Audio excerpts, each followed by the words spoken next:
नमस्कार दोस्तों, मैं हूं गुमनाम और आप सुन रहे हैं हॉरर कहानी, वो भी मेरी जुबानी। दोस्तों, आज की कहानी ट्रक ड्राइवर की है जिनका नाम राघव यादव है। तो चलिए अब यह कहानी राघव यादव के नजरिए से सुनते हैं। लेकिन उससे पहले आप लोगों से एक शिकायत है। आप लोग स्टोरी को पूरा सुनते हैं लेकिन लाइक नहीं करते हैं। इस बार मैंने आप लोगों से बहुत उम्मीद लगाई है कि आप लोग अब की बार वीडियो को लाइक भी करेंगे और चैनल को सब्सक्राइब करके अपना सपोर्ट भी जरूर दिखाएंगे। तो अब ज्यादा समय नहीं लेते हैं, चलिए कहानी की शुरुआत करते हैं। मेरा नाम राघव यादव है और मैं झारखंड के एक छोटे से शहर में पैदा हुआ था। आज मेरी उम्र लगभग 36 साल हो चुकी है और पिछले 15 साल से मैं ट्रक चला रहा हूं। जिंदगी में कुछ खास सपने नहीं थे, बस इतना चाहता था कि 2 वक्त की रोटी मिलती रहे और घर में सुकून बना रहे। मेरा घर झारखंड के उस इलाके में था जहां जंगल शहर से ज्यादा पास होता है। बचपन से ही हमने पेड़, मिट्टी और अंधेरा देखा है।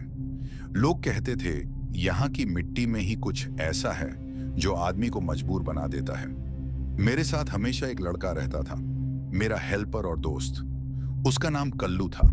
पतला सा शरीर, गहरी आंखें और हमेशा हंसते रहने की कोशिश करता था। पर रात के समय उसकी आंखों में एक अलग सा डर दिखता था जो वह कभी बोलकर नहीं बताता था। हम दोनों अक्सर रात को ही सफर करते थे क्योंकि माल पहुंचाने का दबाव होता था। उस रात भी कुछ ऐसा ही था। हमें झारखंड के एक पुराने हाईवे से गुजरना था जो सीधा एक घने जंगल के बीच से निकलता था। यह वही हाईवे था जिसके बारे में पुराने ड्राइवर चुप रहना पसंद करते थे। ना मना करते थे, न सच बताते थे। बस इतना कहते थे कि रात में गाड़ी संभाल कर चलाना। हाईवे के पास एक बहुत पुराना गांव था। गांव जहां घर मिट्टी के थे, दरवाजे हमेशा बंद रहते थे और सूरज ढलते ही वहां इंसान कम और अंधेरा ज्यादा दिखाई देता था। कहते थे यह गांव शहर बसने से पहले का है, जब जंगल बोलता था और आदमी सुनता था। ट्रक चलाते वक्त मुझे महसूस हुआ कि हवा ठंडी नहीं, भारी हो रही है, जैसे सांस लेने में भी घबराहट और वीरानी हो। कल्लू चुप हो गया था, जो आम तौर पर बेकार की बातें करता रहता था। मैंने उससे पूछा, क्या हुआ, चुप क्यों है? उसने धीरे से कहा, भैया, यह वही रास्ता है ना? मैंने बिना उसकी तरफ देखे हाँ कह दिया, पर मेरे हाथ स्टीयरिंग पर थोड़े सख्त हो गए थे। जंगल अब बिल्कुल पास आ चुका था। पेड़ इतने घने थे कि हाईवे पर रोशनी गिरते गिरते मर जा रही थी। हेडलाइट के आगे का रास्ता दिखता था, पर उसके बाहर कुछ भी नहीं। तब मुझे याद आया कि बचपन में दादा लोग एक कहानी सुनाते थे, इसी जंगल की कहानी, एक अघोरी की कहानी, कि कैसे सालों पहले इस जंगल के पास एक अघोरी रहता था जो श्मशान और पेड़ के नीचे तपस्या करता था। लोग उससे डरते थे पर उसकी पूजा भी करते थे। पर गांव के कुछ लोगों को लगा कि अघोरी के कारण उनकी फसल बर्बाद हो रही है। एक रात उन लोगों ने मिलकर उस अघोरी को जिंदा जला दिया था। उसकी चीखें जंगल ने सुनी थी और कहते थे उसी रात ब्रह्म राक्षस का जन्म हुआ था। ये सब सोचते ही मेरे कान के पास एक अजीब सी आवाज आई, जैसे कोई बहुत पुराना सांस ले रहा हो। कल्लू ने अचानक मेरा हाथ पकड़ लिया। उसकी उंगलियां बर्फ जैसी ठंडी थीं। भैया, ट्रक धीरे चलाओ।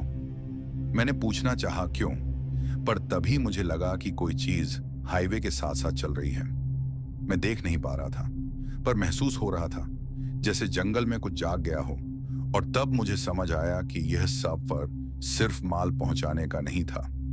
यह सफर उस कहानी का हिस्सा बन चुका था जो उस पुराने गांव से शुरू हुई थी और जो आज भी इस हाईवे पर जिंदा थी। लेकिन मैंने जब ट्रक के साइड मिरर में देखा तो मुझे ट्रक के पीछे पीछे कोई भागता हुआ नजर आ रहा था। लेकिन अंधेरा काफी ज्यादा होने के कारण सही से कुछ भी साफ साफ नजर नहीं आ रहा था। लेकिन मैं परेशान और डर से थरथरा रहा था, क्योंकि यह एक जंगल है और यहाँ पर कोई इंसान दूर दूर तक नहीं है और किसी इंसान की इतनी शक्ति भी नहीं होती है कि वह एक ट्रक के पीछे इतनी तेजी से भाग सके। और मैंने कल्लू को इशारा किया और कहने लगा, कल्लू, साइड मिरर में देख, कोई ट्रक के पीछे भाग रहा है। और कल्लू डरते डरते देखने लगा, लेकिन ट्रक के पीछे सब कुछ नॉर्मल था और उसने कहा, भैया क्यों डरा रहे हो? ट्रक के पीछे कोई नहीं भाग रहा है, और अगर दोबारा ऐसे डराया तो मुझे कुछ हो जाएगा। लेकिन मेरे चेहरे का रंग फीका पड़ गया था, क्योंकि मैंने किसी को ट्रक के पीछे सही में भागते हुए देखा था। लेकिन अब अचानक सब कुछ शांत हो गया था और मुझे कुछ समझ नहीं आ रहा था। लेकिन मैंने इन चीजों से ध्यान हटाकर तेजी से ट्रक चलाते हुए जंगल से बाहर जल्दी से जल्दी निकलने की सोच रहा था। तभी अचानक से एक जोरदार, बहुत ही भयानक चीख सुनाई आती है जो जंगल के अंदर से आ रही थी, जिसे सुनकर मैं और कल्लू दोनों ही डर जाते हैं। और हम दोनों को ऐसा लग रहा था जैसे ये आवाज हमने कहीं सुनी है। तभी हमें याद आता है कि ये तो वही आवाज है जो ट्रक के पीछे से भागते हुए उस चीज की धीमी धीमी आवाज आ रही थी। और इस आवाज को सुनकर मैं समझ जाता हूं कि कुछ तो गड़बड़ है और यह जंगल कोई आम जंगल नहीं है। लेकिन कल्लू मुझसे पूछने लगता है, भैया क्या आपने आवाज सुनी? ये आवाज तो मुझे किसी भी जानवर की नहीं लगी है और मुझे बहुत डर लग रहा है। लेकिन मैं हिम्मत दिखाता हूं और कल्लू को समझाने लगता हूं। तभी अचानक से ट्रक बंद हो जाता है और मुझे कुछ समझ नहीं आता कि यह क्या हो रहा है। अभी तो ट्रक अच्छे से चल रहा था और अचानक से ट्रक का इंजन बंद कैसे हो गया। इसलिए मैं दोबारा ट्रक चलाने की कोशिश करता हूं, लेकिन ट्रक था कि स्टार्ट होने का नाम ही नहीं ले रहा था। इसलिए मैं कल्लू को नीचे उतरकर चेक करने को कहता हूं और कल्लू डरते डरते मजबूरी में ट्रक से अकेले नीचे उतरने लगता है। लेकिन मैं भी उसके साथ नीचे उतर जाता हूं, क्योंकि ऐसे ही बाहर काफी अंधेरा है और जंगली जानवर भी हमला कर सकते थे, और ऊपर से उस डरावनी आवाज का भी डर। इसीलिए मैं उसके पीछे पीछे टॉर्च लेकर ट्रक से नीचे उतर गया और हम दोनों ट्रक को चेक करने लगते हैं और देखते हैं कि ट्रक में क्या प्रॉब्लम हुआ है जो ट्रक स्टार्ट नहीं हो रहा है। और दोनों यह कर रहे होते हैं, तभी अचानक से रास्ते के पीछे झाड़ियों से किसी के चलने की आवाज आती है और हम दोनों चौकन्ना हो जाते हैं और खामोशी से टॉर्च मारते हुए उन झाड़ियों को देखने की कोशिश करते हैं। लेकिन जैसे ही टॉर्च झाड़ियों पर पड़ती है, सब कुछ शांत हो जाता है। इसलिए हम दोनों ट्रक ठीक करने में दोबारा बिजी हो जाते हैं। लेकिन फिर से झाड़ियों में से किसी के चलने की आवाज आती है और ऐसे ही चलता रहता है और हम दोनों की हालत अब काफी खराब हो रही थी और डर भी लग रहा था। लेकिन कोशिश करने के बाद हम दोनों वापस ट्रक में बैठ जाते हैं और मैं फिर से ट्रक स्टार्ट करने की कोशिश करता हूं, लेकिन ट्रक इस बार भी स्टार्ट नहीं होता है। और अचानक से ट्रक के ऊपर किसी के कूदने की आवाज आती है, जैसे ट्रक के ऊपर कोई चल रहा है। और हम दोनों की डर से बुरी तरह हालत खराब हो रही थी और हमें कुछ समझ नहीं आ रहा था कि अब क्या करना चाहिए। तभी कल्लू डरते हुए खामोशी से कहता है, भैया मुझे डर लग रहा है, ये क्या हो रहा है? ट्रक के ऊपर कौन है भैया? लेकिन मैं कल्लू को खामोश होने का इशारा करता हूं और ट्रक की खिड़कियों के पर्दे लगा देता हूं और खामोशी से दोनों अंदर बैठ जाते हैं और किसी मदद का इंतजार करते हैं। लेकिन यह रास्ता ऐसा जंगल से घिरा हुआ था कि यहाँ से काफी कम ही ट्रक गुजरते थे और कोई दूसरी गाड़ी नहीं गुजर रही थी। इसलिए आधा घंटा तक यह सब चलता रहा और किसी दूसरे ट्रक के आने का भी चांस नहीं लग रहा था। लेकिन आधा घंटे के बाद लगभग रात के 1:30 में सब कुछ फिर से शांत हो जाता है और अब मैं कोई रास्ता ढूंढता हूं, क्योंकि ट्रक तो चालू नहीं हो रहा था और हमें जल्दी इस जंगल से जान बचाकर निकलना भी होगा, वरना हो सकता है आज की रात हमारी आखिरी रात हो। इसलिए मैं कल्लू को कहता हूं, कल्लू सुन भाई, तू ट्रक के अंदर ट्रक को बंद करके खामोशी से बैठ। मैं बाहर जा रहा हूं मदद मांगने के लिए। मैंने सुना है कि इस जंगल से 5 किलोमीटर दूर एक बहुत ही पुराना गांव है, शायद वहां से हमें कोई मदद मिल जाए। लेकिन कल्लू अकेले बाहर जाने से रोक रहा था। फिर भी मजबूरी और जान बचाने के लिए मैं ट्रक से अकेले बाहर निकल जाता हूं और वह ट्रक अंदर से बंद कर लेता है, जिसके बाद मैं धीरे धीरे हिम्मत करके और ऊपर वाले का नाम लेकर ट्रक से दूर जंगल के अंदर जाने लगता हूं। और अंधेरा घुप हो रहा था। ना दूर दूर तक कोई इंसान, ना किसी जानवर की आवाज।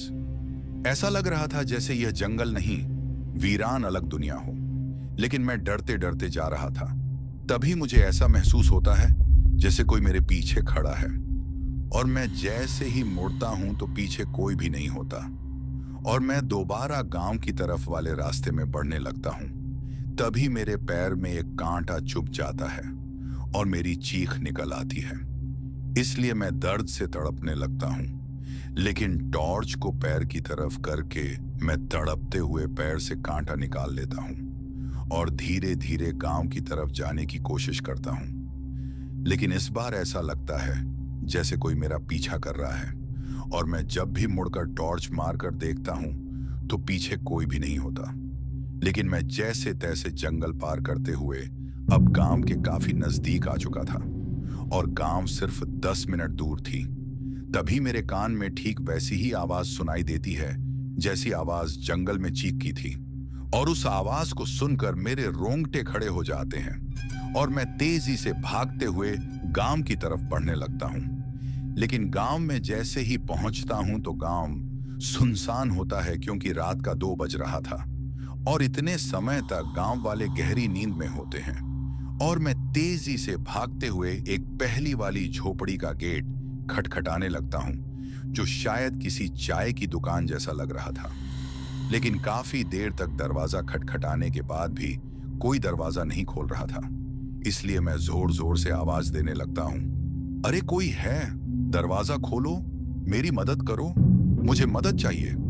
और तभी दरवाजा खुल जाता है और एक बूढ़े चाचा जी तेजी से दरवाजा खोलकर मुझे अंदर बुलाकर दरवाजा बंद कर देते हैं। और मैं बूढ़े चाचा जी को कहने के लिए जैसे ही बोलने वाला होता हूं तो वह मेरे मुंह में हाथ रख देते हैं और मुझे इशारा करके खामोश रहने को कहते हैं। इसलिए मैं खामोश रहता हूं और बाहर से वही चीख सुनाई देती है जैसी चीख जंगल के अंदर से आई थी। और 10 मिनट के बाद फिर से सब कुछ शांत हो जाता है और चाचा जी मुझसे कहते हैं, कौन हो तुम और इतनी रात को कहां से आ रहे हो? तुम तो इस गांव के नहीं लगते हो। इसीलिए मैं उन्हें जवाब देता हूं और मैं अपने ट्रक के बारे में बताता हूं और उन्हें कहता हूं कि हमारा ट्रक खराब हो गया है और हमें अजीब अजीब सी चीजें नजर आ रही थीं और अजीब सी आवाज भी आई है जंगल के अंदर से, जिसे सुनकर चाचा जी की आंखें बड़ी हो जाती हैं और वह मुझे पीने को पानी देते हैं और कहते हैं, देखो बेटा, आज अमावस की रात है और आज तुम्हें उस जंगल वाले रास्ते से नहीं गुजरना चाहिए था। जिसे सुनकर मैं पूछता हूं, क्यों चाचा जी, ऐसा क्या है इस जंगल में? तो चाचा जी कहते हैं, बेटा, यह बात थोड़ी पुरानी है। यह बात आज से 50 साल पुरानी है। जब यह गांव हरा भरा था, यहाँ काफी रौनक थी और सारे लोग हंसी खुशी मिलजुल कर रहते थे। लेकिन एक दिन कुछ ऐसा हुआ जिसके बाद यह गांव वीरान होने लगा। असल में इन सब की शुरुआत उस दिन से हुई जब गांव के जमींदार जंगल वाले रास्ते से किसी दूसरे गांव से वापस हमारे गांव के आ रहे थे। तब उन्होंने एक दिन देखा कि एक अघोरी जैसे दिखने वाले एक पेड़ के नीचे बैठकर साधना कर रहे थे। लेकिन जमींदार जी ने सोचा कि शायद यह कोई अघोरी बाबा है, इसलिए वह ज्यादा कुछ नहीं करते हैं और गांव आ जाते हैं। और कुछ दिनों तक जमींदार जी ऐसे ही दूसरे गांव से गांव आते जाते रहे और हर दिन अघोरी बाबा पेड़ के नीचे साधना करते हुए नजर आते रहे। लेकिन एक दिन जमींदार जी को दूसरे गांव से आने में रात हो गई और जब वह उस जंगल वाले रास्ते से आ रहे थे तो उन्होंने देखा कि वही अघोरी उस पेड़ के नीचे बैठकर कुछ इंसानी खोपड़ियों और अलग अलग चीजों से कुछ कर रहे थे। और उन्होंने इस दफा भी अघोरी पर ज्यादा कुछ ध्यान नहीं दिया। लेकिन अचानक से गांव में हर रोज एक बच्चे की जान जाने लगी और किसी को कुछ समझ नहीं आ रहा था, क्योंकि उन बच्चों की तबीयत भी ठीक थी और वह लोग अचानक से मर जा रहे थे। इसलिए एक दिन जमींदार जी गांव के कुछ लोगों को उस अघोरी के पास लेकर गए और दूर से छुपकर देखने लगे। तो उन्होंने देखा कि वह अघोरी असल में एक काला जादूगर है जो बच्चों की बलि चढ़ाकर अपनी काली विद्या बढ़ा रहा है। और एक साधु बाबा से जब पूछा गया तो उन्होंने बताया कि वह कोई अघोरी नहीं बल्कि काली तंत्र करने वाला काला जादूगर है। इसीलिए उस दिन गांव वालों ने गुस्से में उस काले जादूगर को बड़ी बेरहमी से जलाकर मार दिया। लेकिन उसका अंतिम संस्कार न होने के कारण वह और भी शक्तिशाली हो गया और वह उस दिन के बाद से ब्रह्म राक्षस बन गया, जिसके बाद हर रात गांव में एक इंसान का शिकार होने लगा और धीरे धीरे गांव के कई लोगों की जान चली गई। और सबसे पहली जान जिनकी गई थी वह जमींदार ही थे। लेकिन यह अंत नहीं, शुरुआत थी, क्योंकि साधु बाबा जिन्होंने उस ब्रह्म राक्षस को रोकना चाहा था, उनकी भी बेरहमी से मौत हो गई और ढेर सारे गांव वाले गांव छोड़कर चले गए और गांव में सिर्फ वही रहे जो किसान थे या काफी गरीब थे, क्योंकि हमारे पास गांव छोड़कर जाने का कोई रास्ता नहीं था। यही हमारी जिंदगी है और यही हमारी मौत है। इसलिए जब भी अंधेरा होता है तो हम सब अपने अपने घर में चले आते हैं और अंधेरा खत्म होने के बाद हमारी जिंदगी शुरू होती है। चाचा जी इतना कहकर चुप हो गए। झोपड़ी के अंदर तेल का दिया धीरे धीरे जल रहा था। उसकी रोशनी में चाचा जी का चेहरा पीला और थका हुआ लग रहा था। मैं कुछ बोलना चाहता था पर मेरे गले से आवाज ही नहीं निकल रही थी। तभी बाहर से मिट्टी को घिसने की आवाज आई, जैसे कोई नंगे पैर जमीन पर घिसते हुए चल रहा हो। चाचा जी ने तुरंत दिया बुझा दिया। अंधेरा और गहरा हो गया। उन्होंने कान मेरे मुंह के पास लाकर धीरे से कहा, वह आ गया है। मेरा दिल इतनी जोर से धड़क रहा था कि मुझे लगा बाहर खड़ा वह भी सुन लेगा। फिर झोपड़ी के बाहर से एक आवाज आई। आवाज नहीं थी जैसे किसी ने हवा को तोड़कर बोला हो। राघव! मैंने झटके से चाचा जी की तरफ देखा। उनकी आंखें बंद थीं, होंठ कांप रहे थे। राघव, बाहर आ! मेरा खून जम सा गया। उसने मेरा नाम लिया था। चाचा जी ने मेरा हाथ जोर से पकड़ लिया। उंगलियां हड्डियों में ढस रही थीं। मत जाना बेटा। ये आवाज जिसकी भी हो, उसका चेहरा किसी का नहीं होता। बाहर फिर आवाज आई, इस बार थोड़ी करीब। तेरा दोस्त ट्रक में अकेला है। मेरे दिमाग में कल्लू का चेहरा आ गया। अकेला, अंधेरे जंगल में, बंद ट्रक के अंदर। मैंने खुद को संभालते हुए कहा, चाचा जी, कल्लू। उन्होंने मेरी बात काट दी। वो झूठ बोलता है इंसान की आवाज में, पर उसकी सांस मुर्दे की होती है। तभी झोपड़ी के बाहर किसी चीज ने दरवाजे पर नाखून मारा। लकड़ी छिलने की आवाज आई। फिर एक अजीब सी हंसी, सूखी, टूटी हुई। राघव, मैं वही हूं जिसे जलाया गया था। मेरी कमर से पसीना बहने लगा। मुझे महसूस हुआ जैसे झोपड़ी छोटी होती जा रही है। चाचा जी ने कांपते हुए कहा, यह ब्रह्म राक्षस है जो अपनी मौत याद दिलाकर शिकार को तोड़ता है। दरवाजे पर जोर से थप थप हुई। इस बार पूरी झोपड़ी हिल गई और फिर एक आवाज बिल्कुल कल्लू जैसी, भैया दरवाजा खोल दो। मेरी आंखों से आंसू निकल आए। मेरा दिल चीख रहा था कि बाहर मत जाना।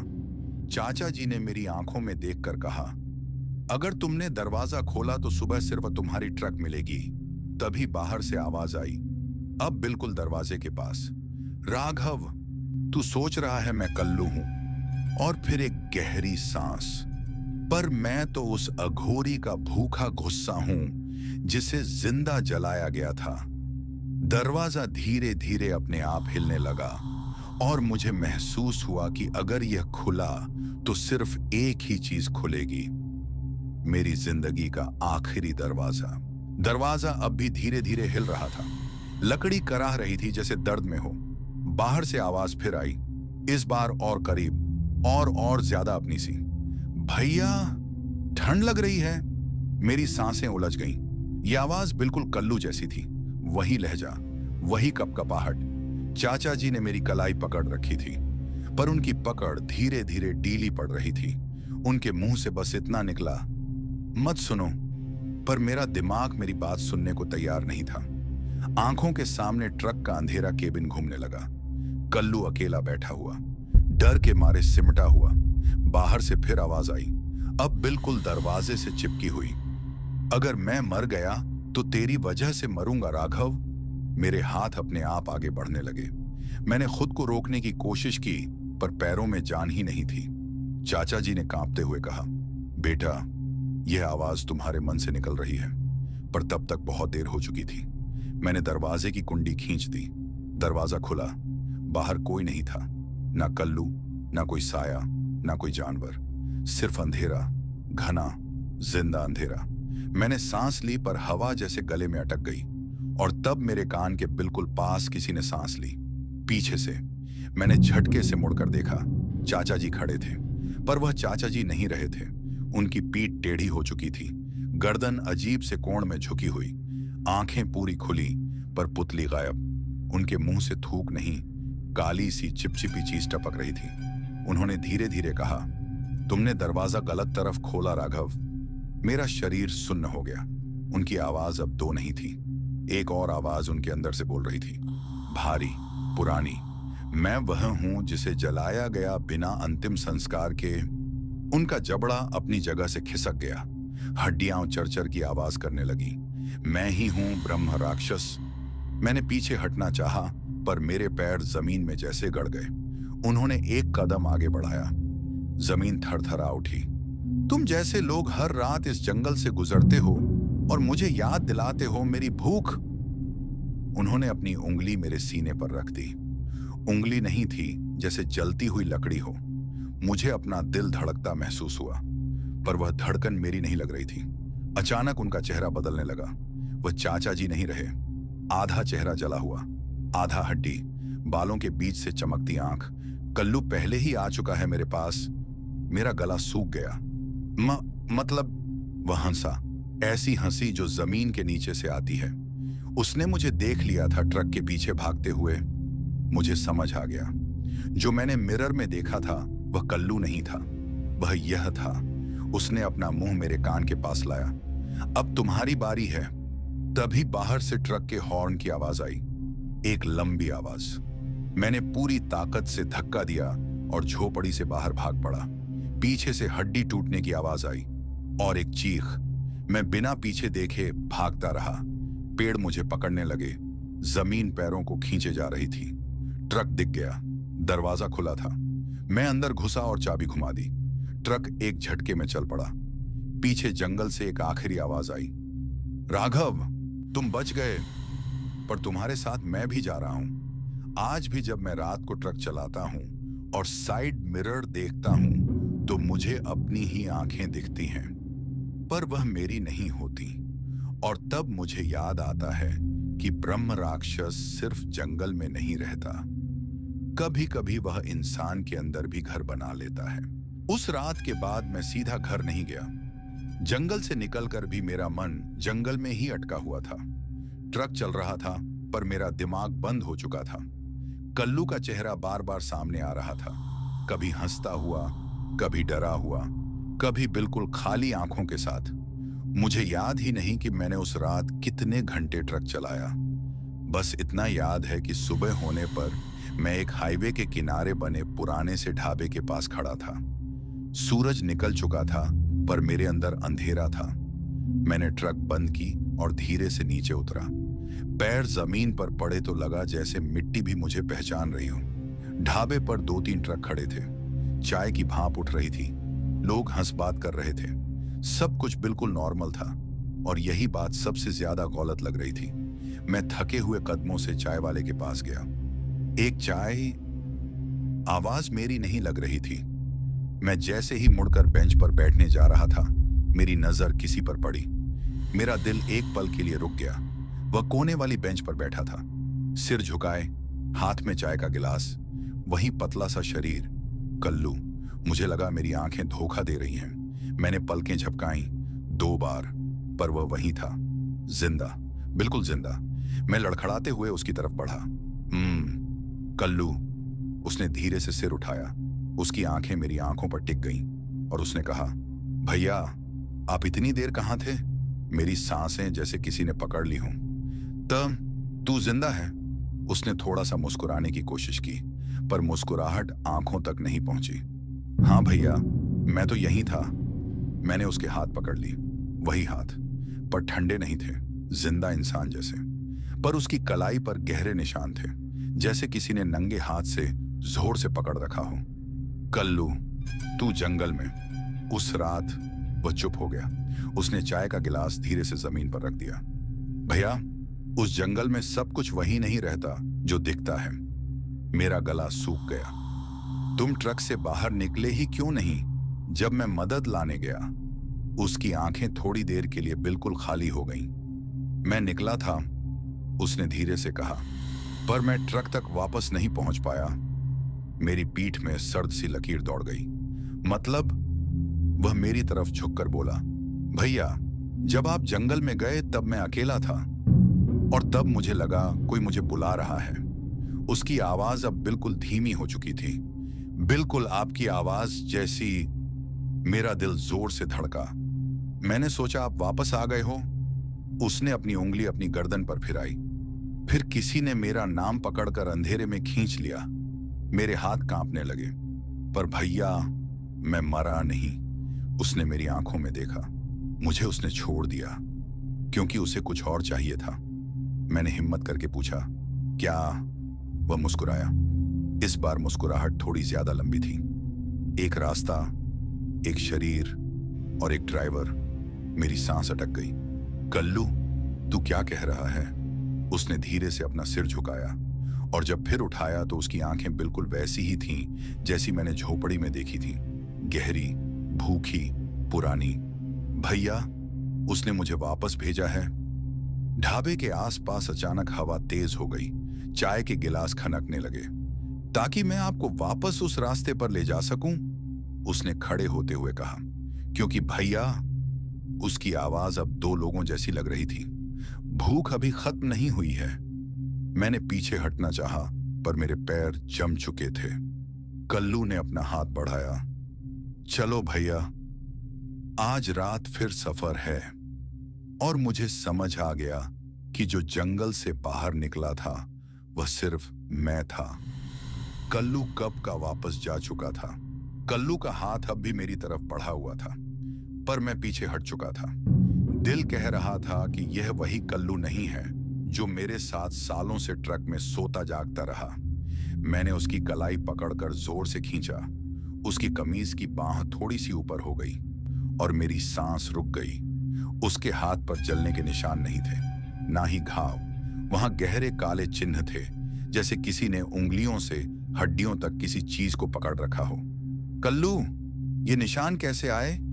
वह पल भर के लिए चुप रहा, फिर बोला, भैया, जंगल सब कुछ छीन लेता है। पर उसकी आवाज में अब वो मासूमियत नहीं थी। मैं उसे ढाबे के पीछे ले गया जहां कोई नहीं था। सुबह का उजाला हो चुका था, पर उसके चेहरे पर रोशनी नहीं पड़ रही थी। कल्लू, सच बता। वह अचानक हंस पड़ा, लेकिन उस हंसी में खुशी नहीं थी। अगर सच सुन लिया तो आप मुझे पहचान नहीं पाओगे। मेरे दिमाग में झोपड़ी की तस्वीर घूम गई। चाचा जी का बदलता चेहरा, भूखी आंखें। तू इंसान है या नहीं? उसने मेरी आंखों में देखा बहुत देर तक, फिर धीरे से बोला, मैं पूरा इंसान नहीं हूं भैया। मेरी रीढ़ में ठंड दौड़ गई। उस रात जब आप जंगल में गए तब उसने मुझे पकड़ लिया, पर मुझे खाया नहीं। उसने मुझे छोड़ दिया क्योंकि मैं काम का था। मैंने पूछा, काम का कैसे? कल्लू ने अपनी गर्दन झुकाई। उसके जैसे रहने के लिए उसे शरीर चाहिए, पर हर शरीर उस बोझ को झेल नहीं पाता। इसलिए उसने अपना थोड़ा सा हिस्सा मेरे अंदर छोड़ दिया। मुझे समझ आ गया, यह कल्लू पूरा शैतान नहीं था, यह बर्तन था। मैंने तुरंत फैसला कर लिया, हम यहां से चल रहे हैं। कल्लू ने मेरी तरफ देखा। पहली बार उसकी आंखों में डर था। कहां? एक साधु बाबा के पास। 2 दिन बाद हम झारखंड के एक दूर के इलाके में पहुंच गए, जहां सड़क खत्म हो जाती है और जंगल फिर से शुरू होता है। वहां एक पुराना आश्रम था, मिट्टी का बना हुआ, नीम और बरगद के बीच। साधु बाबा जमीन पर पालथी मारकर बैठे थे, आंखें बंद, सफेद दाढ़ी, पर चेहरे पर अजीब सा बोझ। जैसे ही कल्लू ने आश्रम में कदम रखा, बाबा की आंखें खुल गईं। उन्होंने सीधा कल्लू को देखा और कहा, तुम यहां कैसे आ गए? मेरे पैर थरथर आ गए। बाबा, आप इसे जानते हो? बाबा खड़े हो गए। उन्होंने कल्लू के चारों तरफ घूमकर देखा। यह पूरा श्रापित नहीं है, पर यह सुरक्षित भी नहीं है। मैंने पूछा, इसका इलाज हो सकता है? बाबा ने मुझे देखा। बहुत देर तक। फिर बोले, इलाज नहीं होता बेटा, सिर्फ फैसला होता है। मेरा दिल जोर से धड़का। कौन सा फैसला? बाबा ने धीरे से कहा, या तो यह बर्तन तोड़ेगा या बर्तन ही बन जाएगा। मैंने घबरा कर कहा, मतलब? बाबा ने जमीन पर लकड़ी से रेखा खींच दी। ब्रह्म राक्षस पूरा अंदर नहीं आया, पर जब भूख बढ़ेगी तो जो हिस्सा है वह बाकी हिस्सा बुलाएगा। कल्लू का शरीर कांपने लगा। बाबा ने मेरी तरफ देखा और वो बात कही जिसने मुझे तोड़ दिया। बेटा, तुम इसे बचाने आए हो, पर असली सवाल ये है। उन्होंने मेरी आंखों में आंखें डाल दी। जब पूरा ब्रह्मराक्षस लौटेगा तो वह कल्लू के लिए नहीं आएगा। मैंने धीरे से पूछा, तो किसके लिए? बाबा ने सिर झुकाया। ड्राइवर के लिए, क्योंकि रास्ता सिर्फ उसी को याद है। और उस पल मुझे समझ आ गया कि जंगल से जो साथ आया था वह सिर्फ कल्लू के अंदर नहीं था, वह मेरी जिंदगी के पीछे लग चुका था। मैं राघव हूं। उस रात साधु बाबा के आश्रम में हवा भी सीधी नहीं चल रही थी। पेड़ों के पत्ते हिलते थे लेकिन आवाज नहीं करते थे, जैसे जंगल खुद सांस रोक कर बैठा हो। कल्लू जमीन पर चादर ओढ़कर लेटा था। उसकी पीठ मेरी तरफ थी। मैं बाबा के सामने बैठा था, लेकिन मेरा ध्यान बार बार कल्लू पर जा रहा था। साधु बाबा ने आंखें बंद करके हल्का सा मंत्र पढ़ा और फिर अचानक आंखें खोलकर बोले, तुम दोनों यहां देर से नहीं आए हो, तुम्हें भेजा गया है। मैंने घबरा कर पूछा, किसने बाबा? बाबा ने मेरी तरफ देखा नहीं, सीधे कल्लू की पीठ को देखते हुए बोले, जिसके सांस में धुआं है और यादों में जली हुई हड्डियां। उस पल कल्लू के कंधे हल्के से हिले। मैंने सोचा शायद सपना है, पर अगले ही पल मैंने देखा कल्लू की परछाई दीवार पर अलग दिशा में हिल रही थी। कल्लू सीधा लेटा था, पर उसकी परछाई जैसे बैठकर मुझे देख रही हो। मेरा गला सूख गया। मैं कुछ बोलता इससे पहले ही कल्लू की आवाज आई, लेकिन वो आवाज भारी थी, जैसे दो लोग एक साथ बोल रहे हों। भैया, मुझे जंगल की मिट्टी याद आ रही है। मैं उठ खड़ा हुआ। कल्लू, तू ठीक है ना? कल्लू धीरे धीरे पलटा। उसकी आंखें खुली हुई थीं, पर पलकें बिल्कुल नहीं झपक रही थीं। साधु बाबा ने एकदम जोर से डंडा जमीन पर मारा। बस, अब और नहीं। बाबा ने मुझे इशारा किया कि मैं पीछे हट जाऊं। फिर उन्होंने कहा, यह पूरा कब्जा नहीं है, लेकिन यह सिर्फ शुरुआत है। मैंने पूछा, कब्जा? किस चीज का? बाबा बोले, ब्रह्म राक्षस अपना पूरा रूप अभी नहीं ला सकता, इसलिए वो हिस्सा हिस्सा घुस रहा है। पहले यादें, फिर आवाज, फिर परछाई और सबसे आखिरी में नाम।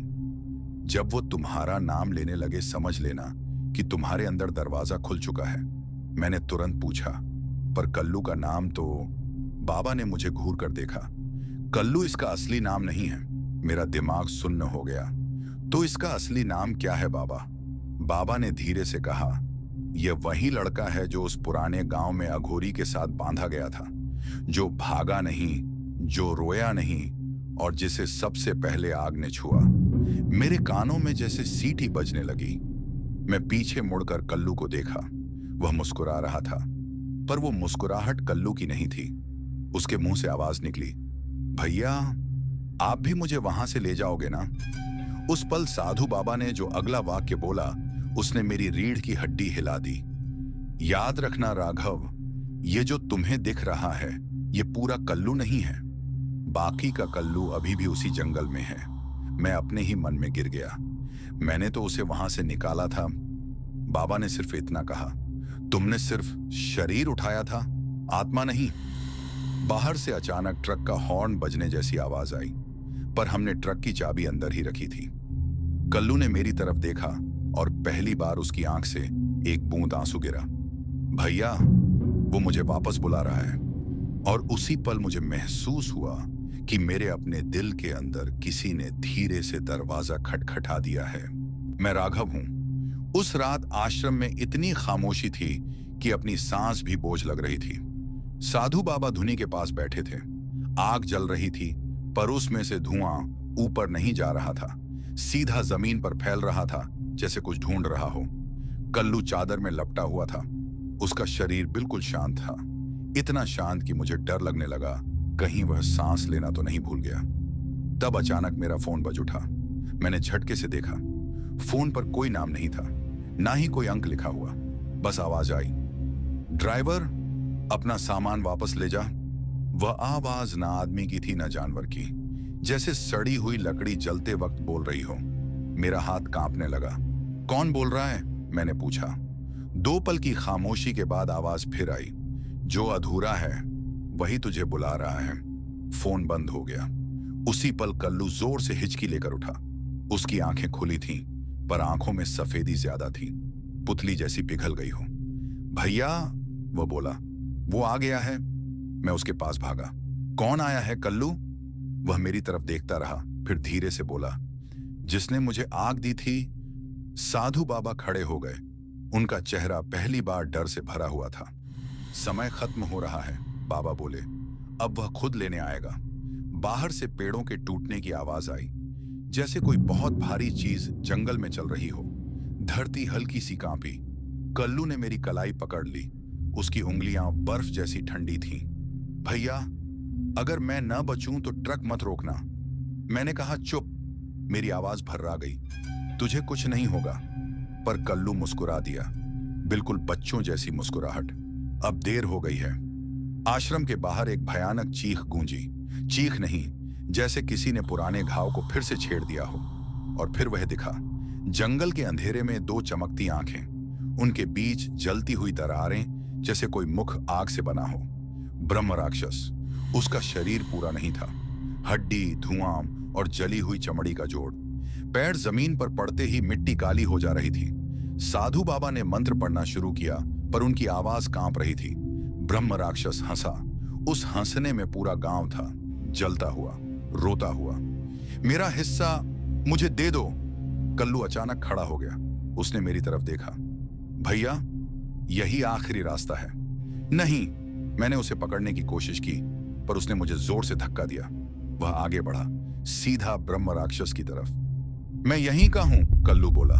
अब पूरा हो जाओ। ब्रह्म राक्षस ने अपना हाथ बढ़ाया।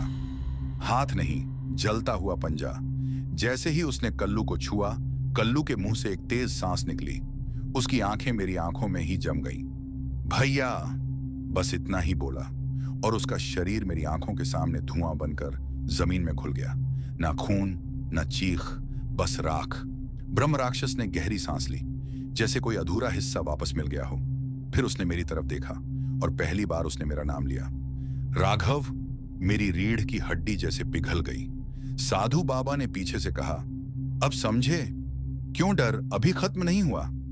ब्रह्म राक्षस धीरे धीरे जंगल के अंधेरे में घुलने लगा।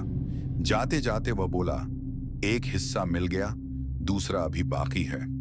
और मुझे तब एहसास हुआ कि कल्लू के जाने के बाद जो खाली जगह बनी है, वह जंगल में नहीं, मेरे अंदर है।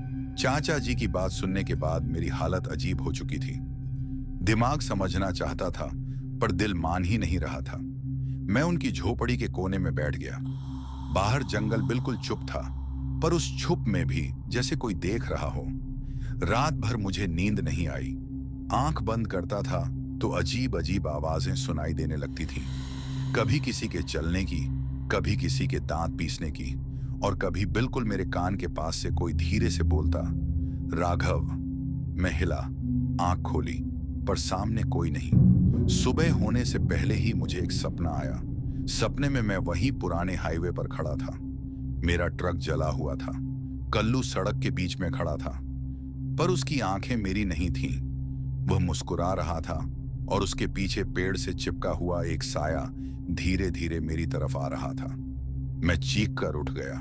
मेरा पूरा शरीर पसीने से भीगा हुआ था। चाचा जी ने मुझे पानी दिया और बोले, बेटा, अब यह बात सिर्फ जंगल तक सीमित नहीं रही, वह तुम्हारे अंदर झांक चुका है। उसी दिन गांव के लोगों ने मुझे एक साधु बाबा के पास ले जाने का फैसला किया। ये साधु बाबा गांव से दूर पहाड़ी के पास रहते थे। कहते थे कि वही आखिरी इंसान हैं जिन्होंने उस ब्रह्म राक्षस को रोका था और जिंदा बचे थे। मैं और साधु बाबा सुबह ही निकल पड़े। रास्ता जंगल के बीच से ही जाता था। जितना आगे बढ़ते गए, उतनी मेरी बेचैनी बढ़ती गई। मुझे लग रहा था जैसे कोई मेरे कंधे पर सांस ले रहा हो। कभी मेरे कान के पास हंसी सी आती, कभी किसी के रोने की आवाज। साधु बाबा रुक गए। उन्होंने मेरी तरफ देखा और बोले, राघव, जो तुम सुन रहे हो वह जंगल नहीं है, वह तुम्हारी परीक्षा ले रहा है। मैंने पूछा, बाबा ये सब मेरे साथ ही क्यों? साधु बाबा ने जमीन पर अपनी लाठी टिकाई और बोले, क्योंकि जिस रात कल्लू मरा उसी रात ब्रह्म राक्षस ने तुम्हें चुना। मेरे पैरों के नीचे से जैसे जमीन खिसक गई। मैंने पूछा, पर मैं तो कुछ भी नहीं हूं। साधु बाबा की आवाज भारी हो गई। ब्रह्म राक्षस उन लोगों को चुनता है जो भागते नहीं, जो देखकर भी सच का सामना करते हैं। तभी हवा तेज चलने लगी, पेड़ झुकने लगे और अचानक जंगल के अंदर से वही भयानक चीख आई। इस बार वह चीख पास थी, बहुत पास। जमीन पर घसीटने की आवाज आई। साधु बाबा ने मुझे अपने पीछे कर लिया और मंत्रों का जाप शुरू कर दिया। और तब वह दिखा, लंबा जला हुआ शरीर, बालों में मिट्टी और खून, आंखें बिल्कुल खाली, पर सीधा मेरी तरफ।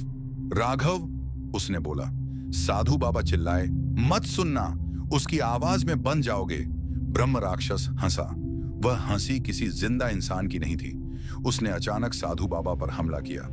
मैं कुछ कर नहीं पाया। सब कुछ एक पल में हुआ। साधु बाबा ने मुझे जोर से धक्का दिया और बोले, भागो, पर मैं रुका। मैंने देखा, साधु बाबा ने अपनी माला जमीन पर फेंकी और खुद ब्रह्म राक्षस के सामने खड़े हो गए। उन्होंने सिर्फ इतना कहा, जब तक तू मुझे लेगा ये लड़का बचा रहेगा। और अगले ही पल जंगल फिर से चीखों से भर गया। मैं होश खो बैठा। जब आंख खुली, मैं अकेला था। साधु बाबा वहां नहीं थे, बस उनकी लाठी और जली हुई जमीन। और मेरे कान में एक नई आवाज गूंज रही थी, अब तू अकेला है राघव। जब मेरी आंख खुली तो सूरज सिर पर आ चुका था, पर जंगल वैसा ही था, भारी, चुप और बोझिल। साधु बाबा की लाठी अभी भी जमीन पर पड़ी थी। उस पर उनके हाथ की पकड़ का निशान साफ दिख रहा था, जैसे वो आखिरी पल तक उसे छोड़ना ही नहीं चाहते थे। मैंने कांपते हाथ से लाठी उठाई। उस पल मुझे लगा जैसे किसी ने मेरी कलाई पकड़ ली हो, पर वहां कोई नहीं था।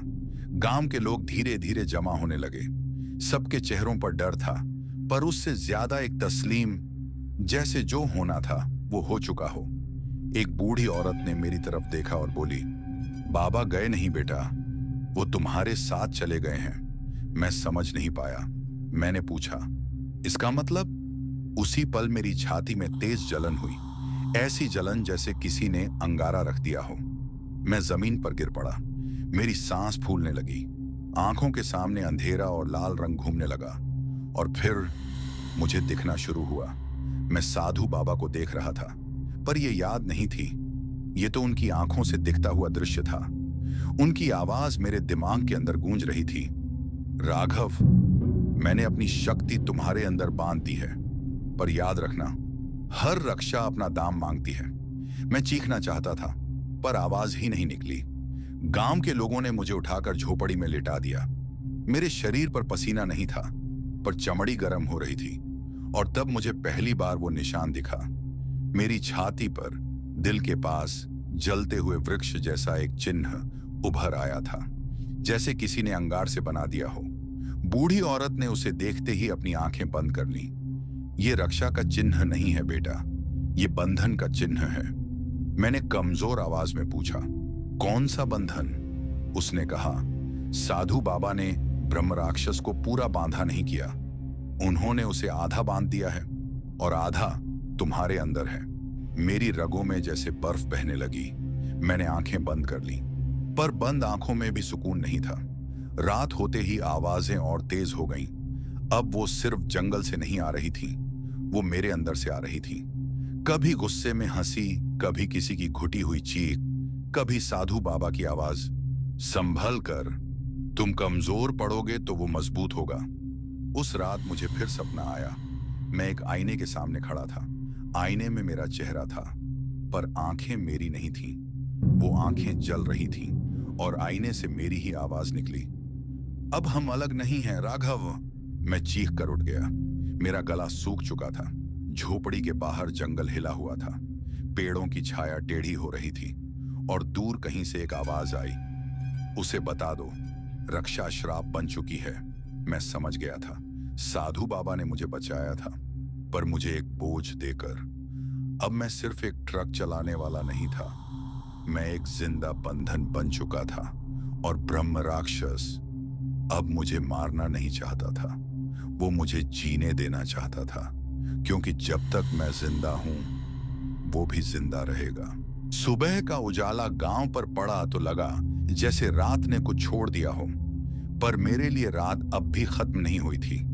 मेरी छाती पर बना हुआ वो चिन्ह सुबह के उजाले में और ज्यादा साफ दिख रहा था।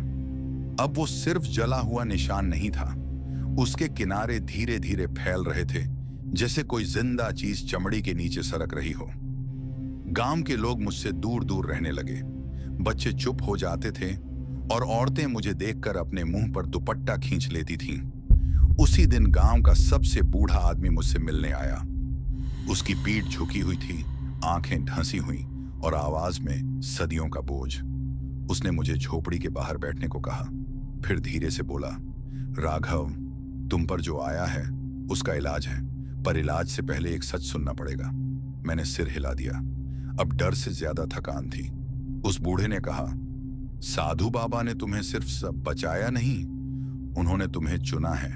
मैंने पूछा, किस चीज के लिए? उसने जमीन पर उंगली से एक गोल बनाया, बंधन के लिए। फिर उसने बताया कि इस जंगल में हर कुछ सालों में एक ऐसा इंसान चुना जाता है जो ब्रह्म राक्षस को अपने अंदर रोक सके। ऐसा इंसान जो भागता नहीं, जो डर के बाद भी खड़ा रहता है। पर इस बंधन को तोड़ने का भी तरीका है, वो बोला। मेरी सांस रुक सी गई। कौन सा तरीका? बूढ़े ने मेरी आंखों में सीधा देखा। तुम्हें अपनी पहचान छोड़नी पड़ेगी। मेरी पहचान? हाँ, उसने कहा। तुम्हारा नाम, तुम्हारी यादें, तुम्हारा बीता हुआ जीवन, तुम्हें जिंदा रहना पड़ेगा, पर राघव बनकर नहीं। मुझे लगा जैसे मेरे कानों ने सुनना बंद कर दिया हो। मतलब? उसने कहा, अगर बंधन तोड़ा गया तो ब्रह्म राक्षस जंगल में बंद हो जाएगा, पर तुम जो हो वो भी उसी जंगल का हिस्सा बन जाओगे। तुम जिंदा रहोगे, पर बिना अपनी पहचान के। ना तुम्हें याद रहेगा कल्लू, ना ट्रक, ना तुम्हारा नाम। उस रात मुझे फिर से आवाजें आने लगी। इस बार वो गुस्से में नहीं थी, वो फुसफुसा रही थी। सुन लिया ना, हम दोनों का एक ही रास्ता है। नाम छोड़ दे, सब खत्म हो जाएगा। मैंने कान बंद कर लिए, पर आवाज दिल के अंदर से आ रही थी। सपने में मैंने खुद को देखा, एक अनजान चेहरा जंगल के बीच चल रहा था। किसी ने पुकारा, पर मैं मुड़कर भी नहीं देखा। सुबह मेरी आंख खुली तो मुझे अपना नाम याद करने में एक पल लगा, सिर्फ एक पल, पर वही पल मुझे डरा गया। मैंने गांव के बूढ़े को ढूंढा। ये सब कब होगा? मैंने पूछा। उसने कहा, जब चिन्ह पूरा बन जाएगा, उस दिन तुम या तो राघव रहोगे या सिर्फ एक शरीर।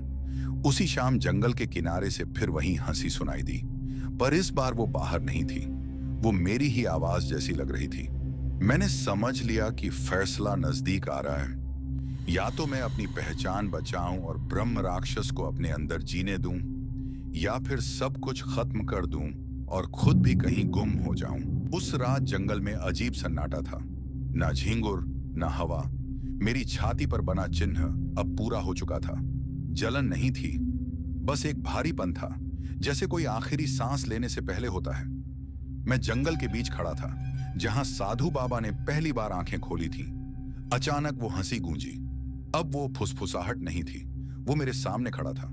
ब्रह्म राक्षस, मेरे ही चेहरे में, मेरी ही आंखों में। तो राघव, उसने कहा, तूने चुन लिया? मैं कांपा नहीं, डरा नहीं, थक चुका था।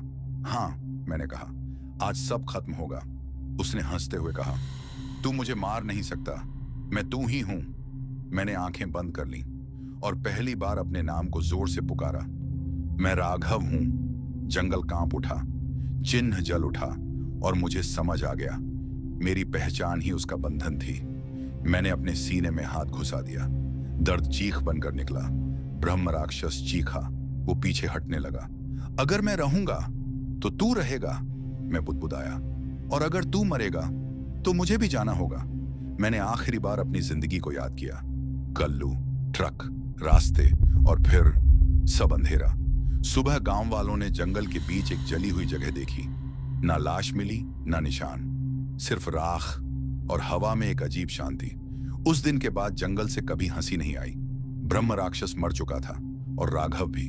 गांव में आज भी लोग कहते हैं कि रात के सन्नाटे में अगर कोई ट्रक की आवाज सुने तो समझ लेना किसी ने अपनी पहचान देकर सबको बचा लिया। तो मेरे प्यारे दोस्तों, आज की यह डरावनी और सच्ची कहानी खत्म होती है, लेकिन मैं इस चैनल में आप लोगों के लिए हर दिन एक अनोखी और सच्ची ट्रक ड्राइवर की आप बीती और कहानी लेकर आता हूं। लेकिन आप लोगों से मेरी एक रिक्वेस्ट है, प्लीज हमें सपोर्ट करने के लिए हमारे इस वीडियो को लाइक करके चैनल को सब्सक्राइब कर लीजिए। और अगर आप भी अपना नाम नेक्स्ट वीडियो में अनाउंस करवाना चाहते हो तो इस वीडियो के कमेंट सेक्शन में अपना नाम लिख दीजिए। और हम लोग मिलते हैं नेक्स्ट वीडियो में एक नई और डरावनी कहानी के साथ। तब तक अलविदा।